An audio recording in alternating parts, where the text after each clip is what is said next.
Bueno, ayer le contábamos de la programación nueva que viene para CNN Chile en este año 2015 y hay hartas novedades. De hecho, este jueves ya tenemos también un debut. Sí, un guiño como a Julio Verne, ¿no? Viaje al centro Sí. de la noticia va a estar a cargo de Daniel Matamala, quien, ¡chanán!, está aquí. Pase. Hola. ¿Cómo está esta presentación Permiso. aquí? Adelante, Sí, por favor. nos falta Voy a como un cruzarme, ¿verdad? redoble de tambores. Crúcese nomás, no hay problema. Bien, adelante, siéntese. ¿Dónde me siento? Por acá. En su silla de Por ahí. ayer, pues, si ya es casero ya. Vine solo hoy día. Sí, no, pues. no me acompañaron. Otro día Sí. le vamos a decir a la Mónica que nos venga a contar las Claro. novedades de lo suyo. Pero, ¿qué pasa con Viaje al Centro de la Noticia, Daniel? Bueno, Viaje al Centro de la Noticia, que debuta hoy, es nuestro chiche para este año 2015, como su nombre lo indica, es la idea de profundizar en un tema, tomarnos una hora para ver en mucho detalle, en mucha profundidad, con bastante uso de gráficos, de elementos audiovisuales y siempre en el estilo de CNN Chile, estilo bien frontal, diciendo las cosas por su nombre, con mucha independencia, lo que ocurre en un tema de actualidad. Por ejemplo, en el día de hoy, nuestro primer capítulo es sobre los delitos de cuello y corbata. Va. ¿Y por qué, oiga? Han pasado ¿Por un par qué de será? cosas que tienen que ver con Mire eso. qué atingente. Oye, tengo una pregunta un poco frívola, ¿pero quién bautizó el programa? Yo. Ah, qué bueno. Me gusta lo de Julio Verne. Sí, debe ser una cosa que uno tiene en la mente, de haber leído a Julio Verne así de Exacto. bien de chico esa historia. Me pareció un nombre adecuado más para contar en el fondo un nombre que contara exactamente lo que queremos hacer, que se entendiera cuál es la idea del programa. Pero no es un análisis solamente contingente, ¿no? O abarca algunos episodios históricos, hace referencia más atrás. Cuéntanos cómo... No, la idea no es un análisis contingente de la noticia del día, Del que es día, algo que claro, a eso me tenemos refiero. bien cubierto durante toda nuestra emisión noticiosa. La idea es profundizar. Por ejemplo, en el día de hoy nos vamos a acordar de casos históricos. ¿Qué pasó Ya. con Inverlink? ¿Qué pasó con el Davilazo? ¿Qué pasa con la Polar? Con todos estos casos que en algún momento fueron de enorme conmoción pública, pero que después la prensa un poco, vamos al siguiente caso y dejamos un poco botado lo que ocurre. Cierto. Siendo que una de las características de los delitos de cuello y corbata en Chile es que hay una tremenda desproporción entre el enorme escándalo que generan, porque tienen consecuencias sociales súper profundas, y finalmente cómo estos procesos generalmente se van desvaneciendo en el aire Se van hasta llegar a muy diluyendo. poco. Daniel, yo debía haber preguntado esto antes, porque en la tele no se hace esto de dejar al compañero, pero te lo voy a preguntar así.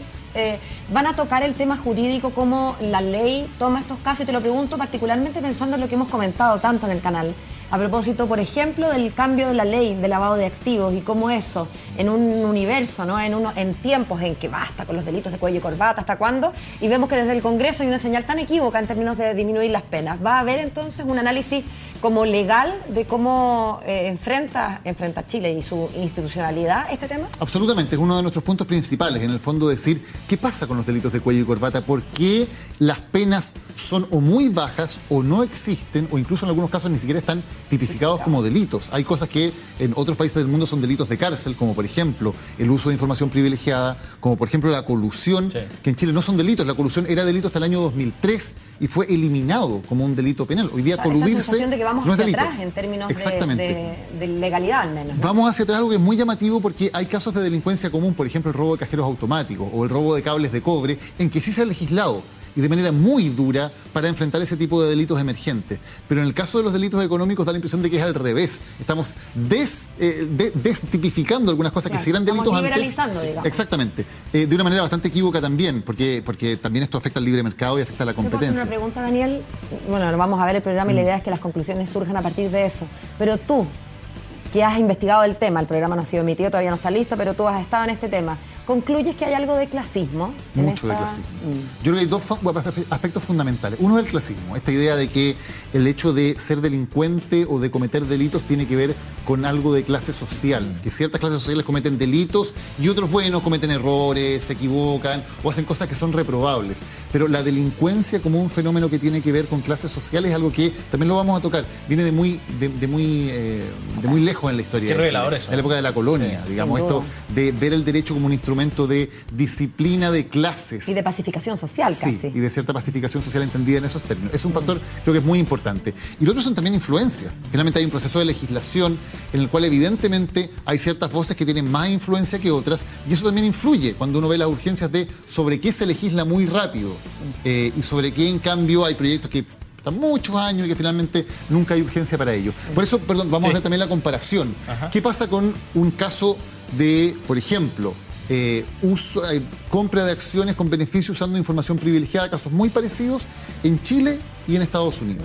¿Qué pasó con casos muy similares y cuál fue finalmente el fin después de la investigación de casos de ese tipo en distintos países? Claro, es bueno tener esos puntos de referencia, ¿no? Saber cómo se comporta Chile respecto a eso.